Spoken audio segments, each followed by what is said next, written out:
आज देश पालुछि 78तम स्वाधीनता दिवस। ओडिशार तिरंगा क्लब मनमुड़ा तरफ 78तम स्वाधीनता दिवस पालित हो जाइछि। हरभंगा तिरंगा क्लब मनमुड़ा आनुकूल्य अनुष्ठित 78तम स्वाधीनता दिवस पालन अवसर में श्रीयुक्त प्रकाश चंद्र मेहर सभापति बयनिका मुख्य अतिथि भाव जोगदे जातीय पताका उत्तोलन करथिले। जातीय पताका उत्तोलन में शताधिक ग्रामवासी महामौसी उपस्थित सह मान्यगण्य व्यक्ति दशरथ सेठी, जमेश मेहर, जितेंद्र मेहर, सुदाम मल्लिक, प्रकाश मिश्र, राजा महापात्र, चंदन मेहर, अनिल मल्लिक, मनोज मेहर उपस्थिति में ग्रामर गरीब लोक मानू शीतवस्त्र बंटन कराइथिला। सेहीपरि भावे आम मांगार अध्यक्ष डॉक्टर अमरेंद्र महांती मांगा ब्लॉक अंतर्गत बणुआ महापुरुषों स्थित दृष्टि शिक्षानुष्ठान परिसर में मुख्य अतिथि भाव में जोगदे जातीय पताका उत्तोलन करथिले।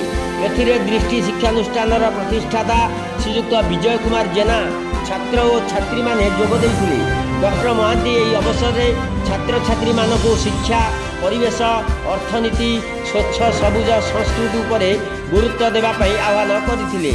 एसहित सालेपुर स्वयं शासित महाविद्यालय अध्यापक श्रीयुक्त बसंत कुमार लेंका और छात्र छात्री मान सह मिसी डॉक्टर महांती महाविद्यालय परिसर में वृक्षारोपण करथिले।